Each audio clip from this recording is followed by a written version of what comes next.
Shalom, keluarga kerajaan Allah yang dikasihi Tuhan.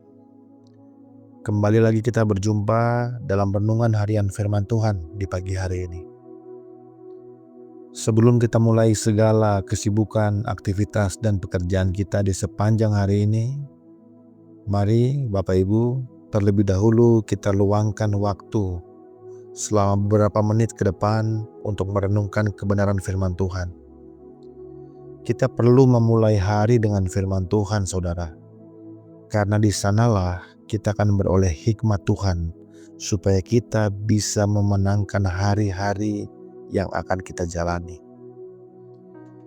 Baik, nats yang akan saya ambil hari ini terdapat dalam kitab Yakobus, pasalnya yang keempat, ayatnya yang ke-8.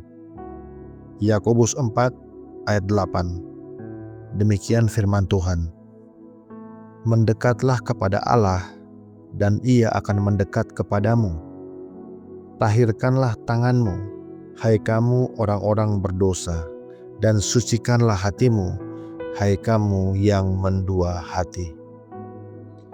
Sahabat Kristus, banyak orang mungkin membaca nats ini seolah-olah Tuhan sedang melakukan jual beli kehadiran. Kalau kamu berdoa 1 jam, Tuhan datang sedikit.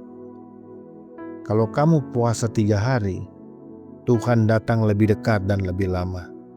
Saudara, itu bukan anugerah, itu upah. Hari ini kita akan membongkar kebenaran yang memerdekakan.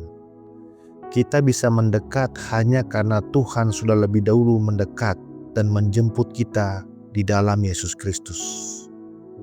Mari kita masuk ke dalam hadirat Tuhan dengan pemahaman yang benar.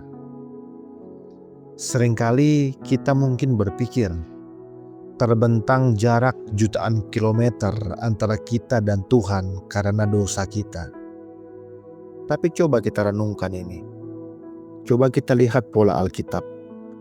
Di Taman Eden, saat Adam berdosa dan bersembunyi, siapa yang mencari? Jawabannya Tuhan. Di kayu salib, saat dunia menolaknya, siapa yang datang untuk menyerahkan nyawa? Jawabannya juga Tuhan.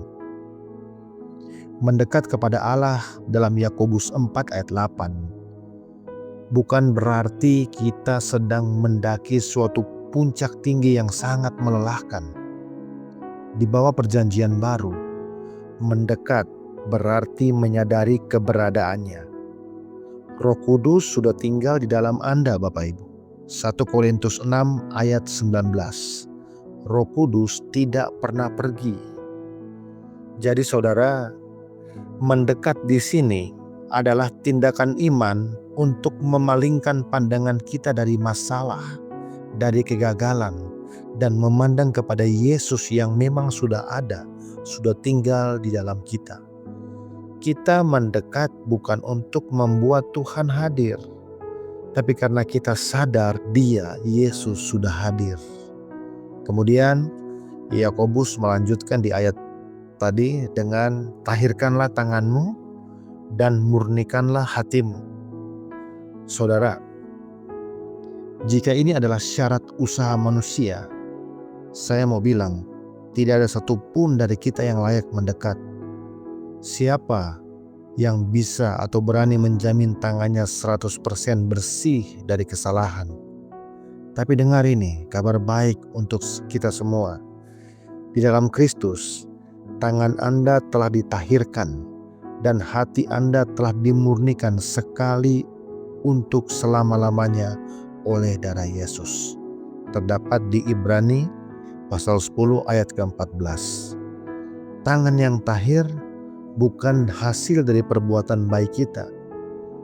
Tangan yang tahir adalah hasil dari tangan Yesus yang dipaku di kayu salib.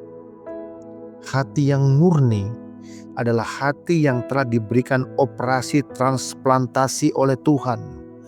Tuhan memberikan hati yang baru. Jadi ketika Yakobus berkata tahirkan dan murnikan, sesungguhnya Yakobus sedang berkata, berhenti mengandalkan kekuatanmu. Akuilah bahwa hanya darah Yesus yang membuatmu layak. Mendekatlah dengan keberanian, karena identitasmu adalah orang kudus, bukan lagi budak dosa. Yakobus juga dalam ayat tersebut mendegur mereka yang mendua hati. Apa itu mendua hati dalam konteks anugerah? Mendua hati adalah ketika Anda mencoba mencampur anugerah dengan Taurat. Anda percaya Yesus menyelamatkan Anda, tapi Anda juga merasa harus menambahinya dengan performa Anda agar Tuhan tetap berkenan. Itu adalah hati yang bimbang. Anugerah tidak bisa dicampur, sahabat. Jika itu anugerah, maka itu 100% karena kasih karunia, 100% karena Yesus. Memurnikan hati itu seharusnya berarti menetapkan fokus kita hanya kepada satu hal. Apa itu? Yaitu karya Kristus yang sudah selesai di atas kayu salib 2000 tahun yang lalu. Saat Anda berhenti mencoba menjadi cukup baik dan mulai percaya bahwa Yesus sudah cukup baik bagi Anda, disitulah Anda benar-benar mendekat kepadanya tanpa rasa takut. Haleluya. Bapak Ibu, saudara sekalian, jangan biarkan iblis menipu Anda dengan mengatakan Anda terlalu kotor untuk mendekat. Justru karena kita butuh anugerah, kita datang kepada sumber anugerah. Tuhan tidak menunggu Anda suci dulu baru mendekat. Dia mendekat untuk membuat Anda menyadari kesucian yang sudah Dia berikan kepada Anda.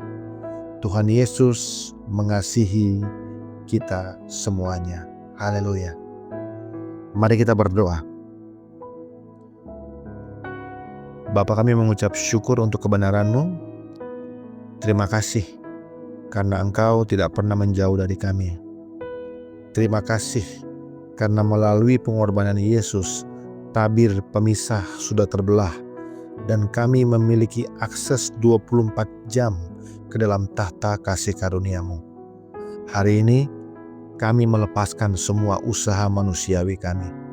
Kami memilih untuk beristirahat di dalam kasih-Mu. Kami percaya bahwa tangan kami sudah tahir dan hati kami sudah murni. Semuanya karena darah Anak Domba Allah. Biarlah sepanjang hari ini kami berjalan dengan kesadaran bahwa Engkau dekat, Engkau menyertai, dan Engkau mengasihi kami tanpa syarat. Di dalam nama Tuhan Yesus Kristus, Sang Anugerah yang hidup, kami berdoa dan mengucap syukur. Amin. Sahabat Kristus, demikianlah renungan firman Tuhan kita untuk edisi hari ini. Selalu semangat dan penuh sukacita dalam memulai hari ini bersama Kristus Tuhan. Sampai jumpa dalam pertemuan kita yang selanjutnya. Tuhan Yesus memberkati. Shalom.